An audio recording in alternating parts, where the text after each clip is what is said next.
your pod number 1 here in the building. It's time for round number 3, friends. I'm going to send it on over to Marshall and Paul with the call here to find out who takes down the pod. Yeah, thank you, Maria. Welcome back to the booth here at Pro Tour Final Fantasy. Marshall Sutcliffe with Paul Cheon. And as Maria said, it is time to decide the pod. These are really big matches. It's a little interesting because it's so early in the day, so early in the tournament that, you know, psychologically speaking, you're not thinking like, oh, this is huge. Like this could be the difference. But when you look back at the tournament, these limited matches are often what dictates who makes it into the top 8. Yeah, I mean, I just feel like limited is the format where you can get potentially the biggest edge in the format. I think standard, we're going to get into it soon, but a lot of people kind of knew exactly what to expect. Everybody knows all the matchups, so your edge can only be so great in that matchup, but in limited, if you really figure it out, I mean, it's huge. So starting the draft off here with a 3-0 just gives you that cushion, and of course, we still have a long tournament to play, but starting out 3-0, even if you go 2 and 3 and constructed on the day, you're still doing pretty well. That's right. Take a look at Christoffer Larsen here. We saw Chris sitting next to Matt Nass, actually our featured drafter here for this pod. Chris has found himself at 2-0, and in the final, he's going to be playing against, that's right, Nathan Vassar, the player we saw in round 1 who defeated Matt Nass in that opening round. And let's get into game number 1 between these two. Chris is a friendly, affable guy, and he often has his opponents cracking up before they even start playing. But now it's business time, and off we go. Chris is going to kick things off with a mountain before passing back over to Nathan. Did Nathan keep a one-lander? Oh, yes, he did. Ooh, okay. How about a swamp off the top? That would be really nice. Oh, we did find a swamp off the top. All right. Oh, he no, did he had his actually have one Anarchan, excuse me. Whew. Thought that was a spell. Yeah. And the swamp was really nice, though, for him here. Right. I've been warned. You see the 2 heavy hitters, Sabatender trading off for Grand Pulse Ochu here. But as you can see here, now it makes sense why Matt Nass didn't really see any red cards in Pack 2, right? Because Larsen was passing over to him. That's right. And was kind of taking basically everything, given the fact that Matt Nass did pass Chris a suplex in Pack 1. Get a land, suplex the creature. He's doing a little shortcutting here as Christopher, but yeah, he's going to land cycle for a planes, or plane cycle for a planes, and then he's going to use suplex to kill the X-Death on the other side. There's Giganto, the card of the day so far for us limited players somehow. Nathan's hand still looks very nice, though. 2 removal spells and a Balam T Rexar if he rattles off a few lands. He's got a bunch of towns in play, too, so the Balam that's in play, you know, might not be too long before we see that land flip. Barrett Wallace is going to be the play here for Larsen, but that means no attacks. Yep, so I imagine Sephiroth's intervention here probably just kills the 4/4, so you can just start cracking away. Corner by Black Mages, not that great right now, just given that there's a 1/1 token in play that you would sacrifice. I can some players.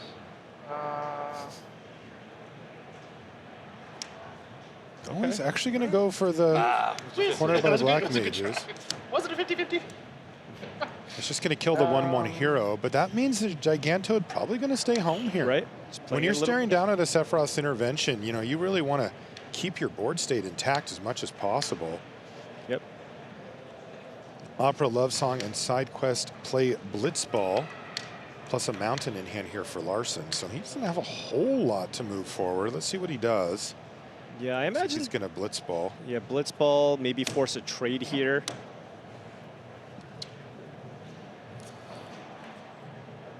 I'll block. Yep. The creature. Good call, Bastard. Yeah, if the creature deals 6 damage, then you complete the quest, and then you get some extra value out of it. So you just want to make sure that you go for the trade here. And if you're a Chris Larsen, hey, hopefully the Opera Love Song, you just cast it, fire it off, and try to find some action off the top of your deck. Yeah. Nathan goes land. Perfect. Balam T Rexar, and it's going to hit the battlefield. Yep. Now things are looking very good for Vassar, and Larsen is the one that has to find a way back. Yep. Some rummaging, actually able to play both spells here, but can't really attack through the Balam T Rexar just yet. Now, the Giote I want to say. That one with the side quest is a very big threat, right? I mean, that's a Oh, you target- 3-power yeah, double okay. You striker. target- I can't So target. that would can't even target it, trade okay. with the Balan That's what- TRX next turn. Right. But Nathan has kept Sephiroth's intervention in hand. Somehow he still has the Wandering Wandering Minstrel. Well, can't board it out, right? Yeah, He no. registered it. I bet he sideboards No. that card out every game. I bet he does. Okay. One thing I did think about with the Wandering Minstrel is that, you know, unless they really study and kind of figure out that it's not very good in Bastard's Deck. The reason we're saying that, by the way, is because he has 6 towns total and no way to search them up. And you need 5 to make that card do anything, or if you can somehow create all 5 colors of mana, you can do some stuff. But it is a lightning rod. Yeah, You know, absolutely. people do go, oh, I better kill that. You know, you wouldn't put it in your deck unless it was really popping off, right? Right. And Nathan can be like, well, Yeah. maybe. Now, this is a moment in the game where you have to favor the green player, right? Just the Boros decks typically Absolutely. are the ones who want to get off to a really quick start, but the top decks are just naturally, in general, going to be stronger here for Nathan. Yeah. So Queen Braun here is a 3-1 with prowess, and then with the Blitzball, you can make it to 5 power. So if you can find any spell, that's nice. Another interesting combination is the side quest with the Blazing Bomb. When you sacrifice the Blazing Bomb, it keys off of its power. Right? So you can use it to kill a 3 toughness creature. You saw greens here is going to create a bird. And we're at a bit of a stalemate, but as you said, Paul, this has to benefit Basser. Wow, Larsen with basically, I think, the perfect draw. Wow, Dragoon's Lance off the top? Yeah, Dragoon's Lance is just one of the best uncommons in the set and the best aggressive uncommon in the set. There's just not a lot of reach in this format. And you just move this around, and all of a sudden, this is a ton of damage coming Wow. in. And Queen he's- Brana is going to start making wizards too? Oh, and then this is 6 damage, right? 7, yeah. 7, Yeah, because of the prowess trigger. right. So that's going to get the Blitzball side quest transformed I don't as well. think I've ever seen this transform. I haven't either. I believe it comes equipped with Great Jump. I don't think it does. On the front side, I think Oh, it says that's it. why. I think it says it becomes equipped.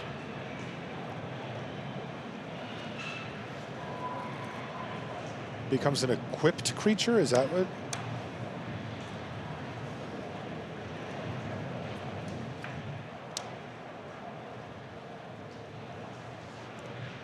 Double overdrive. Equipped creature gets +2/+0 and has double strike. Equipment 3.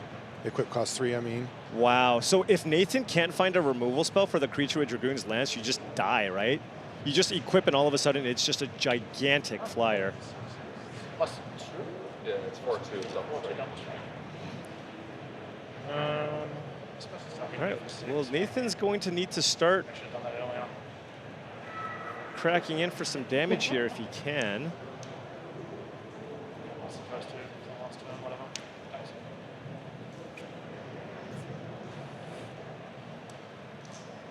Take 6. Right, we saw the Fatal block, push. but Fatal Push is going to take it down, so all that trample's going to come over. So 12, 12 damage in the air next turn. right. Okay. And maybe even 14 if there's a non-creature. Right. It looks like just 12 in the air here. Is that all? 12. Just 12.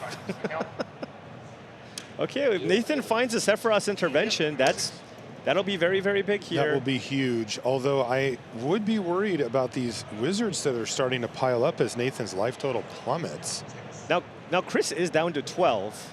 Yes. So maybe if you can get some good attacks in and find a removal spell for the flyer, like you might be able to pull it off here.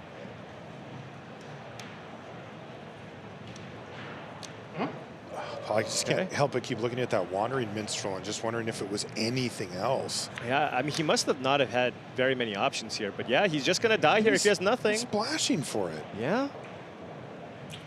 Like, yeah. Shinra reinforcements get you up to 9, but you're taking 12, so it's just not going to be enough. No. Wow. And Nathan Basser's left Jeez. scratching his head. That Dragoon's Lance off lance the was top looks unbelievable. so big. That's what ended up transforming the side quest Let's Play Blitzball. I mean, this is a a strange victory for Larsen. You know, one that you don't see very often, but a convincing one. Yeah, yeah. No, I can't think. I don't know that Chris had a better draw than Dragoon's Lance there. Just given the fact that Nathan has a bunch of removal, but just no way to deal with the flyer. So. All right, game number 2. Christoffer Larsen wins the first one. He looks like Basser's on 6. Like 11 weeks, like the last print. Okay, you can start. Yeah, the other day, Table up. Cedric Phillips was They just asking offered me a really good us, deal on what Job card Pass. have you lost to Didn't most in the run away. format? And his answer was the Lance. The Lance. Swamp. That is an unbelievably good finisher for Unless they tell me. for really any deck that can cast it. Oh, and turn Yeah, 2. Speaking of, Oh, yeah. It's like you kill the creature, but it doesn't matter, right? Okay, but this is a great answer. that's very good. That'll slow things down significantly. Yeah. Yeah, being on the play, really nice there. There's Queen Brane. Great wearer of the Lance, too. He's just making a token every turn. Nathan does have an intervention. Fatal Push won't deal with it. Yeah, and this is the time when you're supposed to do it. It is tempting, Yeah. but if you don't play anything, then it doesn't force Christoffer to equip anyway. Right, because there's only an 0-1 in play, right? Right, There's so no you just block. say, I'm just going to turn this thing sideways. So you just do it now. Okay. Okay, Barrett Wallace is going to hit the battlefield. This is similar to game 1 from Larsen's perspective. Okay. Digging here. Maybe the best black common. Resentful Revelation, Larsen speculating that maybe it's the best black common. It is up there. I mean, black is very deep. You have the 3 premium removal spells, actually, and Intervention, Venge, Treachery, and Corner by Black Mages, but also there's Resentful Revelation, but those are in the top 4. Some people do have Revelation as number 1. Yeah. It sounds like Larsen was hinting at just that. The thing is, even if you have it number 1, you don't need to pick it like it's number 1, Exactly. right? Because you kind of get those later. People take the removal spells always over. I like Sephiroth's Intervention. Yeah. Sorry, what were the life totals there? 18-0. So Nathan could have chumped with the token and then cast Fatal Push on Barrett if he wanted, choosing to wait. Okay, Valenty Rexar, this has been very good for Nathan. Yeah. Now it's If it wasn't for the Dragon's Lance last game, he would have had a stable board thanks to the T-Rexar. We'll see if that can hold. Ooh, but look at this. I mean, Larsen does have a battle menu too. So that is just a nice clean answer to the Rexar. Doesn't even need to equip the Barrett. I don't know. I want to discard this land. Yeah, almost want to keep it if he has another Frit in hand. You just go land, battle menu the 6/6, and then play another one. Play another. I don't want to stall it.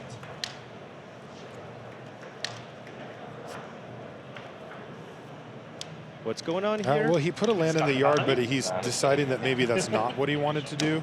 Yep. Yeah. And he's just going to do Max aggression. nothing. Count 7 and 14. Yep. Another one. Probably keeping the suplex. Monitor. Yep. This is just so much to deal with here. So much pressure here from I Larsen. hate this card. Needs another Rexar or something. There's a Gigantode. Oh, Gigantode, and is that land number 7? Yeah. Yeah, okay. So that is a 7/7. So now Larsen has to go to the skies here Start equipping up the Lance. and has lots and lots of mana available with 5 and then the 1 from the Ifrit. What did he find? Oh, Sorceress's Schemes. Yeah, that's a scheme, all Oh, right. that is so big. Wow, Larsen able to find answers to 2 huge creatures on back-to-back turns, leaving Basser with just an 0-1. Now the Fatal Push is live. Yeah, should probably do that before Barrett attacks. But yes, Fatal Push is now live on That's the Barrett. untapped. There you go. Yeah, this is well, I would. Yeah, sure. Gonna push. Trigger on the wizard. Trigger 17. Okay. Okay, taking 6 damage 6 here. damage though. Damage Yeah, here. we might want to soak up some. Right. This is not a game where this wizard token is going to be any type of big Right, and factor. you know, at least one of the Ifrit's going to die next turn. Yeah. But there's just the 1 creature left. Can he find something big here? This would be the 3rd turn in a row Right. that he casts 2 hands. a huge creature if he can find it. This time though, it'd have to come cold off the top of the library. If it's That's going to be tough. Yeah, if it's a land, he can play the Revelation. Oh no, he can just play the Revelation now, out of the graveyard.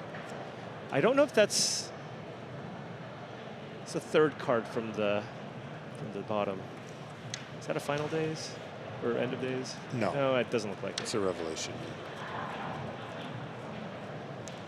Oh, you mean from the Like 3, 2, From 2. the bottom? It is. Oh, okay, yeah. Sorry, I No. thought you meant from the last Okay, card. it is. Yeah. So a couple of tokens here, and now Chris is gonna get in for at least 3 damage. How many tokens does he get?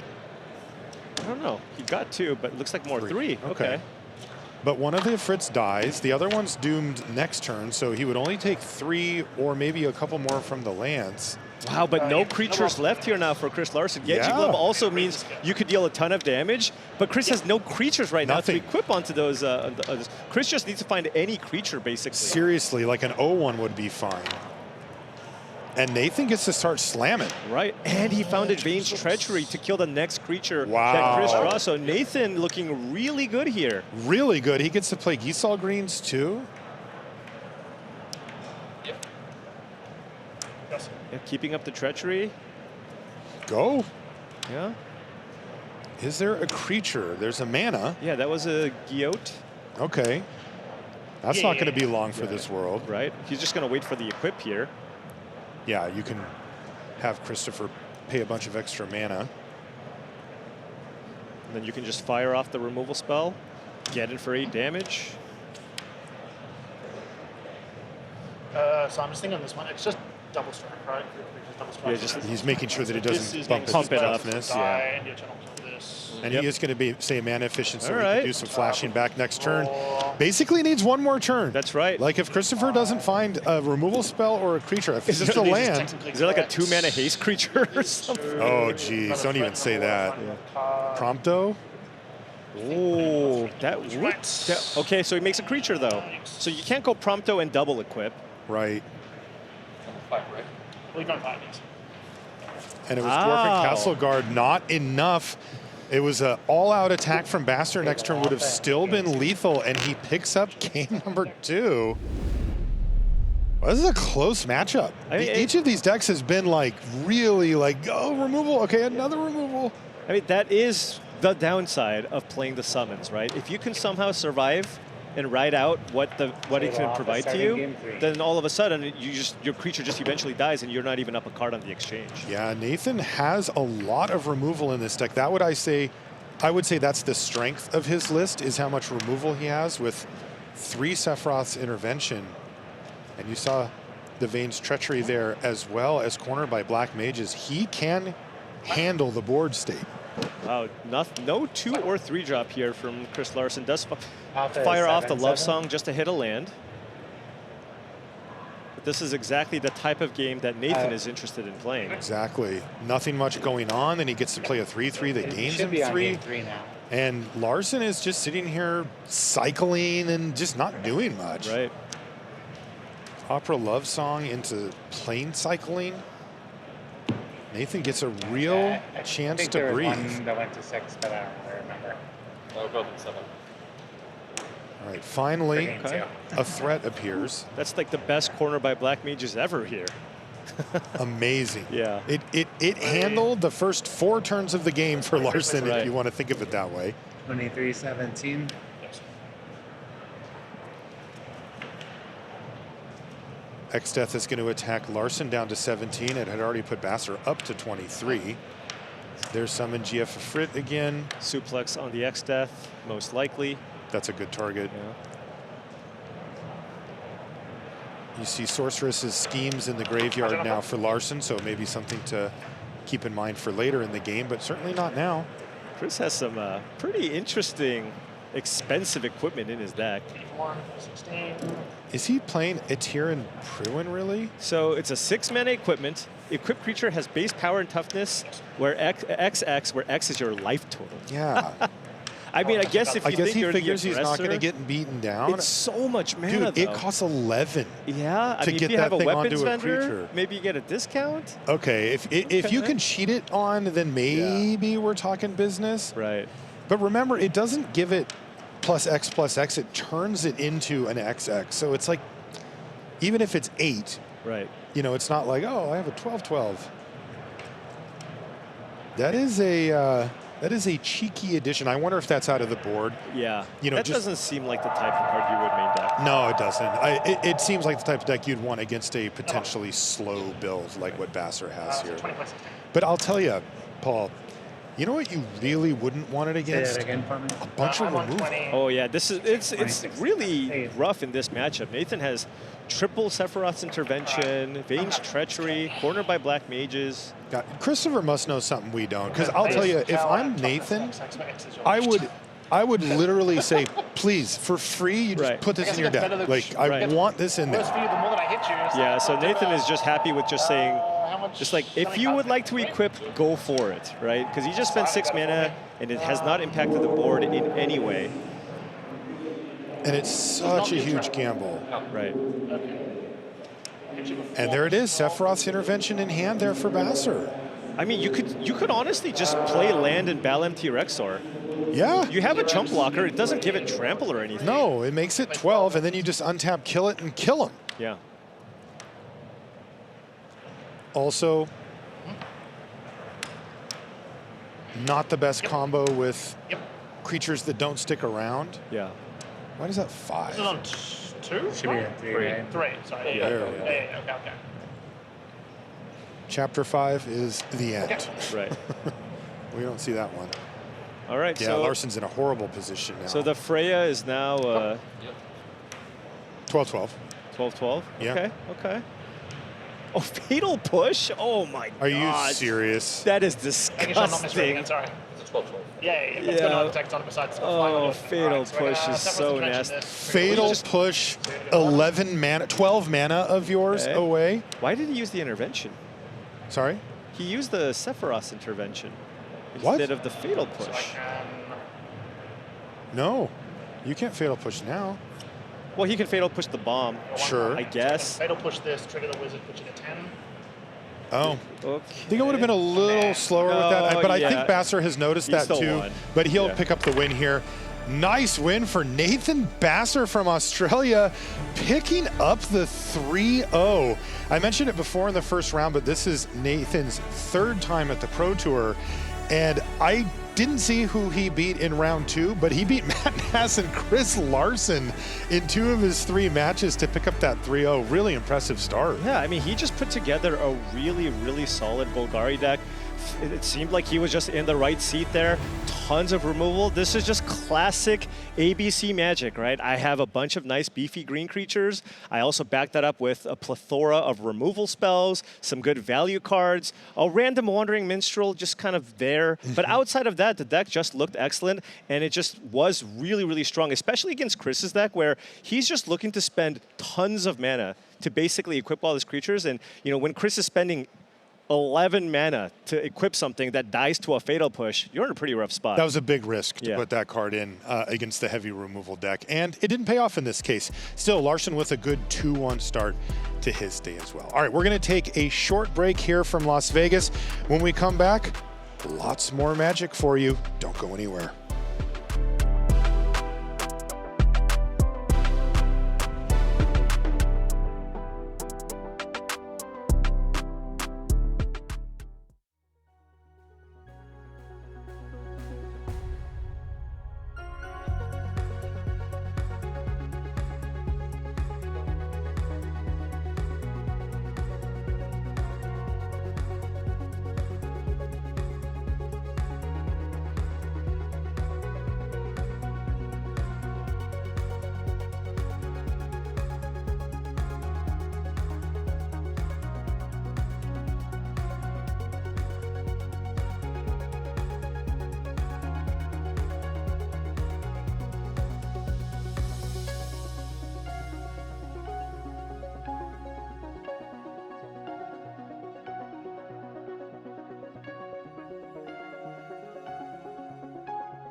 And welcome back to coverage here at Pro Tour Final Fantasy. Marshall Sutcliffe with Paul Cheon. We are in beautiful Las Vegas, Nevada. And we're over at the convention center, and it is packed in here. Look at this, outdoor magic happening in line to get in. They couldn't wait to get in. Look at all the big Magic fans waiting to come in. This is a beautiful event and also strikingly big.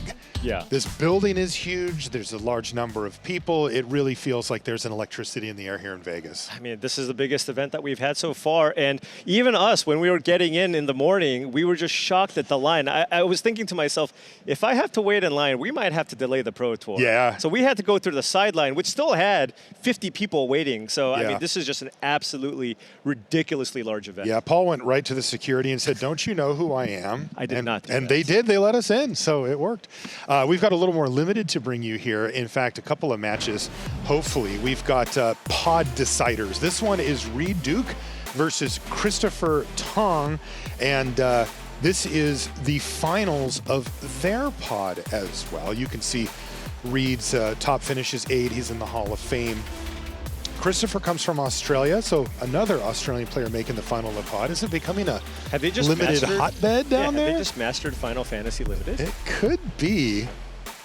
This is Christoffer's second time playing at the Pro Tour level. He began the RC that qualified him for this with losing his best matchup, but then it was like went out. Oh, Just didn't sure. lose again. So that's one way to do it, I guess. As we join our game here, Christoffer is up a game over the Hall of Famer Reid Duke. Both players on 7 cards, and we are underway. Chris could have something very interesting there with the turn 1 Guado Salam. That means that's an indication that there's a chance we might see some spicy towns nonsense going on. I think I saw planes in his hand too. You know, I'd love to see some Spicy Towns nonsense, or just at least Sultai. Yeah, I mean, so far it's mostly been the Toad show. So It has been. Yeah, that's how it's been. We get an Ochu here from Christoffer. Passes a turn back to Reid. Nothing yet from Reid. yeah, Just a couple of lands. You can take a look at the Grand Pulse Ochu. Does a really good job of the I'm relevant early and I can be relevant late. yeah, it's a really nice card to play, especially if you are in 2 decks actually. If you're the Golgari self-mill deck, well, at some point in the game, I've had this thing hit for 15 before. Yeah. And then, of course, it also just allows you to survive into the late game, especially if you're playing a Towns deck, you have a bunch of tap lands. So often being able to play this on turn 1, then turn 2 play a tap land, that's nice. But wow, Summon Fenrir, one of the best uncommons in the set here. It might actually be the best uncommon in the set, and that is the perfect card that you want in any green deck on turn 3. Gotta feel good when you cast Summon Fenrir and your opponent goes laughing mad on your end step. Yeah, discarding the Pandora. Too. Yeah. Well, the bad news for Christoffer is that Reid's getting all these bad cards out of his system and maybe finding the good stuff here. Laughing Mad has some application in the blue-red deck, although the ideal blue-red deck has 0 copies of Laughing Mad in it. Yeah, there's so many card draw spells that Yeah. exist in this format, and this is by far the worst one. You have Combat Tutorial, which is a fantastic card. Turns out you add +1/+1 to a Divination, all of a sudden it becomes a premium common. Back in business. Yeah, and then of course you also have Dreams of Laguna, which when you compare this to Dreams of Laguna, it's just so much better. Yeah, one side is Laughing Mad and the other isn't. Is that Shintado? That is Shantoto. Okay, let's do this. Yeah, this is Scary. This is a card that Christoffer really would love to find an answer for now.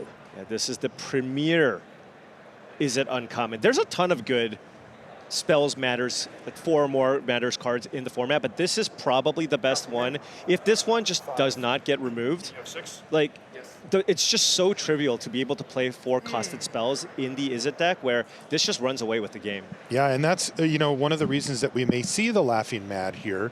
It is in the yard and it is ready to go. This is a question turn here from Reid Duke. Do you have an answer for Shantoto? If you do, you should use it now. Yeah, it's tough because I'm seeing banned colors right now, and it's a lot harder if you're in the banned colors. Chocobo Kick would be something that Chris could potentially have as a way to get the Shantoto off the battlefield, but if you just tap this, when you play a way to tap this card, you still draw the cards when you play four mana value cards. So that's not even a really great way to deal with the Shantoto. Keeping the 1/1 Death Touch back, Yeah, but that's attacking with the 3/2. it's interesting. I love the attack here. Right. It's a little better of a sell if you go with both. If you attack with both. But Oh, does he have the Wanderings? He oh, does! Precious Wanderings, he actually had it. Yeah, and I think Reid was thinking the same thing. He's like, well, So it's targeting the Fenrir. and it's going to be a Oh, 4/3. but there's no Thunder Magic here for Reid. Wow. No, and if you think about it, that might have even been a next level play here from Chris, thinking, well, look, I'm only going to attack with the one creature here to make it seem like I'm just bluff attacking because you have the Shantoto. Missed out on 1 point of damage, but might have gotten Reid to actually block there because of that. Incredible. Precious Wanderings. Taking out a key permanent on the other side. And there's the Dreams. Look at how much Reid was going to go off. Yeah, absolutely. Looks like he's maybe digging for land drops. Right. He doesn't have anything here. I mean, to be fair, Chris doesn't really have a board here, Yeah, no really. land. But Summon Fenrir, think about it. It helped kill Shantoto, got you a land, and drew you a card. That's so much value out of a 3-drop. An epic. It's on 3, actually, but that's okay. Now Chris sitting at 20 life, up a ton of cards, ton of lands. If he just plays something big here, Reid doesn't even have the mana to potentially even syncopate something, as he's got the capital city and mountain up here. Yeah. Oh, there's another color. Counting the towns? Were we counting our towns? Are we drawing 4 cards here, Marshall? Oh, we sure are. We are. Wow, as if Christoffer wasn't up enough cards. He's going to travel the my. overworld. And this is like the worst feeling if you're sitting in Reid seat. Right, but if you are a town enjoyer, this is just everything that you want to see, right? I am such a town enjoyer, Paul. Finally, somebody drafted this sweet deck here. Bard's Bow is the follow-up, fine. So Chris has more lands, more cards, and more creatures on the battlefield here. He's also ahead on life total. Also ahead on life total. Blue-red doesn't have a ton of good sweepers to maybe help you recover. You do have Fire Magic. That's 6 mana if you want to kill everything. Now, again, Chris drew a bunch of cards, but Reid's still at 18, right? And it's just a 3/3 and a 1/1 for the time being. Oh, no. This is not great, though. This is what we call desperation. Reid is down a game against Christoffer. He has had to cast and flashback Laughing Mad with no payoffs. So he got 2 for 1s. He got 4 for 1s. Yeah, I'm trying to think about a card, like Summon Leviathan, I think would be a really, because you have to imagine Chris is going to run out more threats this turn. The only sweeper effect that you might, if you have a big creature, you absolutely play it, but maybe you don't play a bunch of small things to play into some type of sweeper effect. But if it's like a Battle Empty Rexstar, you just slam it here. Oh, for sure. Oh, Absolute Virtue! Are you kidding me? Oh my gosh! That thing is so hard to kill if you're an Izzet deck. I mean, you can bounce it at some point, but it's also an 8/8 flyer here. Oh my goodness. Wow, this has been an extraordinarily lopsided game. This is insane. Okay. I mean, that is a good common in the blue-red deck here, but what are you going to do? Would have been good on turn 2. Oh, he's going to get his own? Okay, you have to imagine Chris might have some sketching answer. to copy it? Okay, and so this is what Absolute Virtue does, by the way. It's an 8/8 flyer. You basically can't take damage. You need, if you want to attack and deal damage to your opponent, you need to get the Absolute Virtue off the battlefield somehow, some way. Bounce it. If you're Bant, bouncing is probably the best option unless you have a bite effect here. Bouncing would be really good here because Reid's copy is a token. Chocobo Kick also works. And that was Reid's kind of last hope, right? He was like, you know what? I'm gonna stall out somehow? Yeah, stall it out so I can play more card draw spells. But the Chocobo Kick does work. Yeah. Well, so that was 1 turn of hope for Reid, but it's gone. Wow. So now this is 12 damage. And I don't think Chris has access to 8 untapped mana to pump the Grand Pulse Ochu. which would be what? There's at least a Fenrir in the graveyard. And it would just be, there's only one permanent in the graveyard right now. Yep. So this is 12 damage coming in.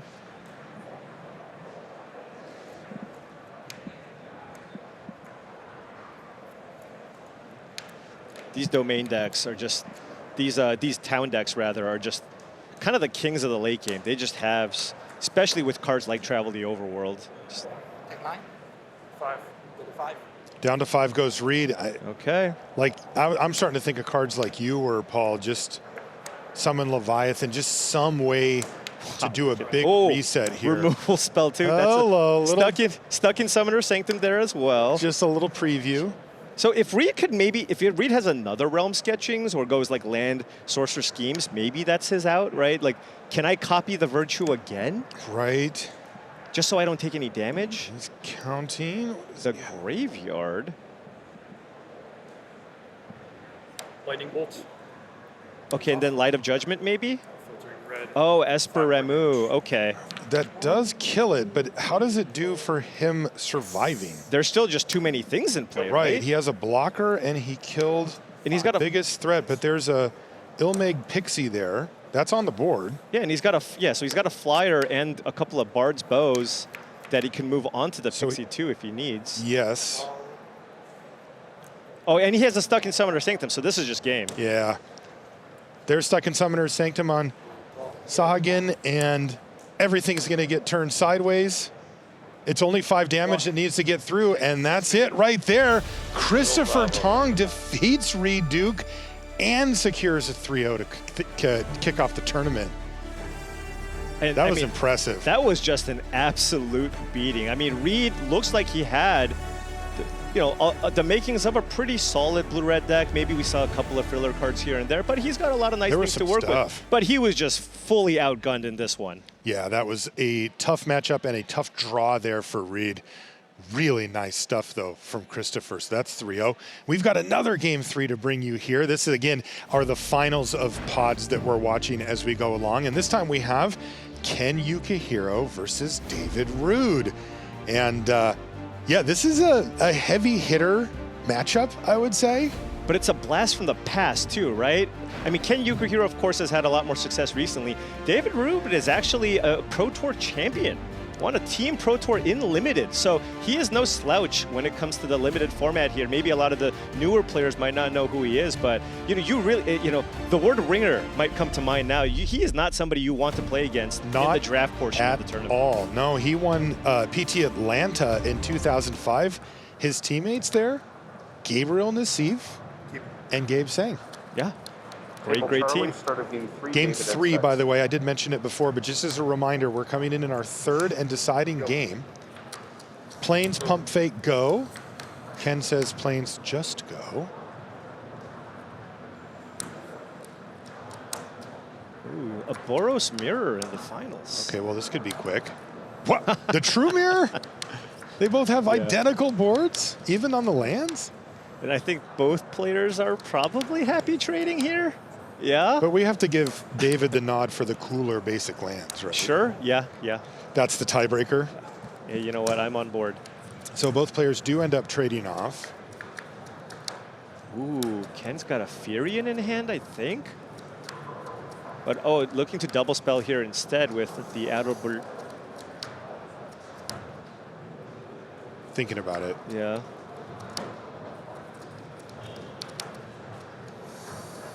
There's a White Mage's Staff, too. A lot of options here. And he is going to lead with the White Mage's Staff. Did he not have a Freya? Thought maybe he might have. No, Maybe he has a Thunder Magic to hold up or something? Something, yeah.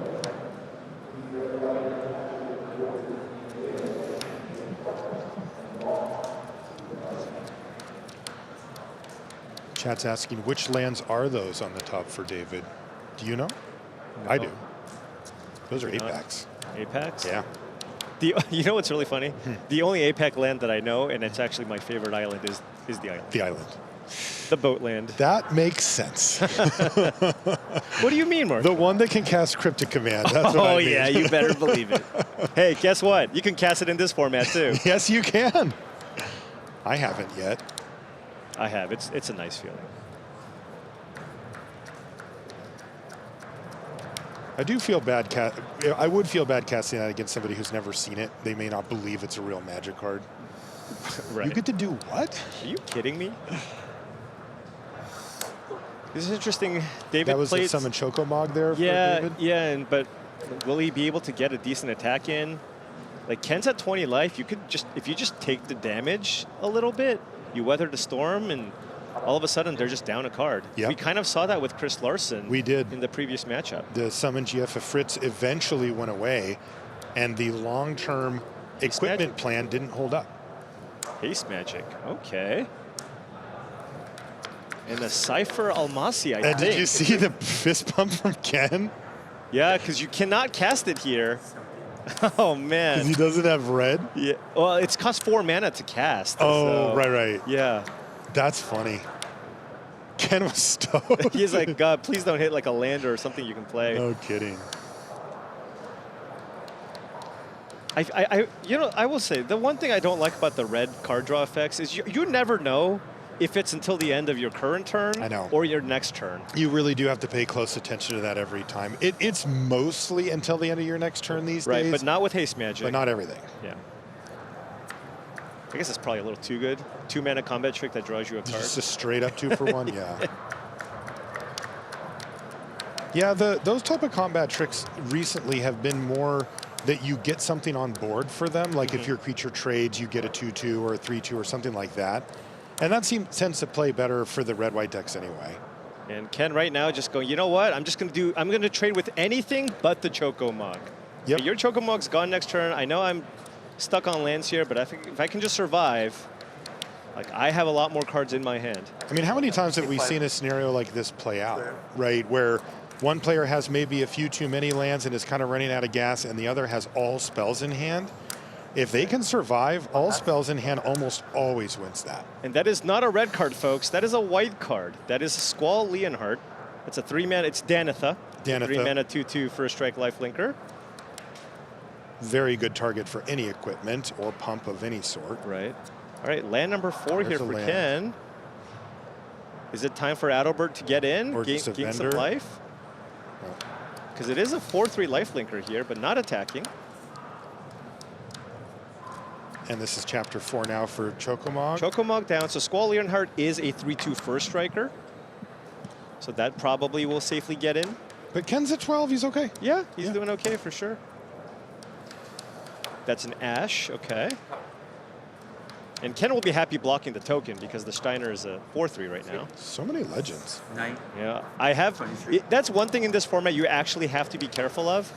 You can get legend flooded. You can. I remember I had an awesome blue-red deck. I had 4 Shantotos. I cut one. You did. Yeah, that's tough, but you kind of have to.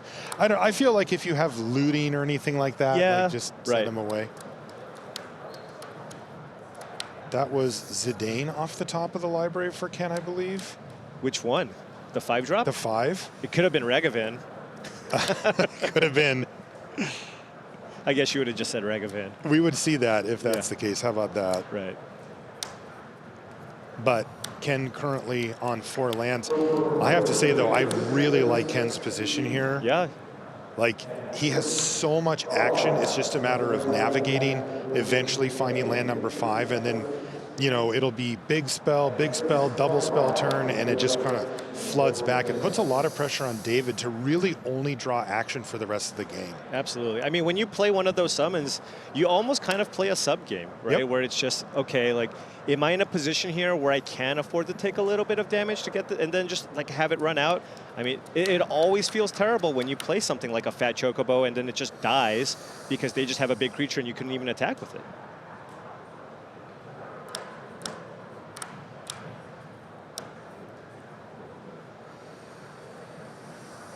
You can see 6 spells in hand here for Ken.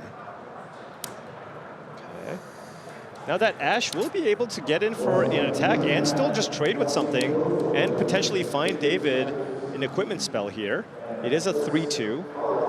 And Ken doesn't have land number 5 here to equip the White Mage's Staff.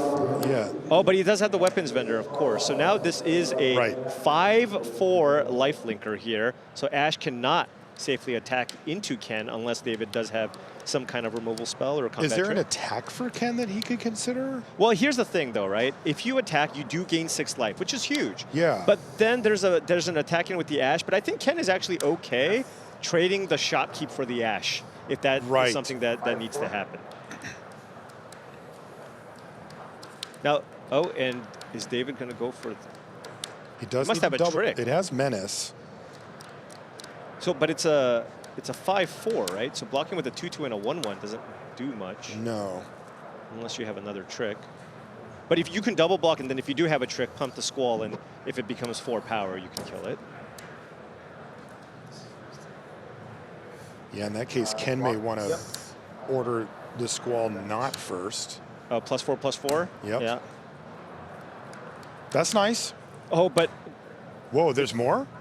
okay, so now that's... Oh, so now they both have first strike. so It's that- Coral Sword. Yeah, and so that gives +1/+0 and first strike when it enters. Yeah. But the Steiner also gets +1/+1 for each equipment, so that's +2/+1. Uh-huh. So does it beat the first striker? No, though, right? Because it got +4. It got +4/+4, so I believe They will trade. Yeah, but Ken will also be able to kill other creatures here, right? Yeah, I think so. Because we're looking at, again, 3 equipment, so that's 5 power, 6 power, 7 power, 7 power against the 6/6 Squall Leonhardt.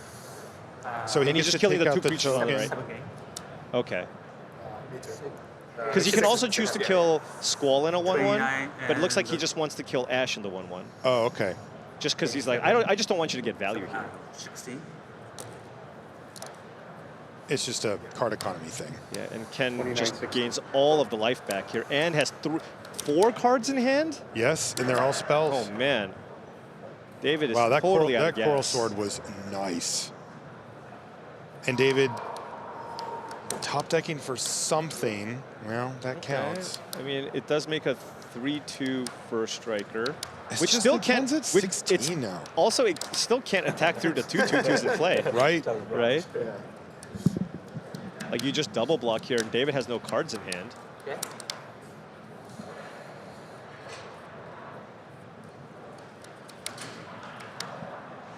Oh, does he have anything else? He's thinking about maybe moving it back. He was like, wait a second. All right, are we killing the Squall here? You get a nice little 2-for-1 here if you want. It kills the Squall and the equipment. The Monk's Fist. Yeah, the Light of Judgment. Oh. Nope. Was Zidane? And this is the turn where it all crashes back towards Ken. Turns around, absolutely. Yeah, Ken's gonna go up to 19 here. And get in for a good chunk. And David, I mentioned it, needs to find action off the top of the library basically every turn. He actually has found spells the last 2 turns, but they've been 1 mana and 2 mana spells, Yeah. which is the name of the game for this red-white deck, but he's going to have to draw the expensive end of his library every turn. That is very difficult. Yeah, and he'll get a treasure here, by the way. Because after you steal the creature and they get it back, well, they're getting ownership of their creature back, so. All right, this is big here for Ken Yukuhiro. He's just so far ahead at this point at 19 life. What is that? That's Gilgamesh. Gilgamesh? Yep. Oh, my. This is where the hammers start All right. flying. Now, does Any he hit any? equipment? Oh, double great sword? Double warrior sword. Are you kidding me? And Oh, that's going to be the man. game and the match going to Ken Yukuhiro. Wow. Beautifully played by him. You were Absolutely. sketching it out for us, Paul, where it was like, stay alive, stay alive, stay alive. You know, he played it really nicely around the Chocomog, Right. right? And just sort of waited that out. And then the floodgates opened once he hit his mana. Yeah, absolutely. And if you're on David's side, he only had one option. He had to be the aggressor there. Mm-hmm. You saw that Ken was stuck on lands, play out the Chocomog, hope that I can put enough pressure where he actually has to trade with the Chocomog. That would be the ideal scenario for David. And then maybe draw some threats off the top before Ken can basically play everything. But that Steiner was huge, right? Huge. Going back from 9 all the way to 15, and then the Zidane getting you back up to 19. At that point, it was just game over. It was. Big picture thoughts on Limited as we transition towards Standard after this round? This format is awesome. Sweet I mean, format. look at what we saw here. We saw Boros Mirror in the finals, right? So Boros, clearly, still a strong archetype. But then we saw Towns deck going up against the Spells deck in the finals of another pod, right? So it just feels like this might be one of the most balanced sets we've ever seen, where you can do the aggro thing, you can do Golgari mid-range, and you can do Towns, and it all works. That's right. We saw all of those pickup wins here, and that kind of is the staple of this format. You can draft what you want, and we're going to get more of that, of course, tomorrow morning. But for now, we're going to take a short break. When we head back to the news desk right after the break, we're going to be setting up for Standard. Don't go anywhere.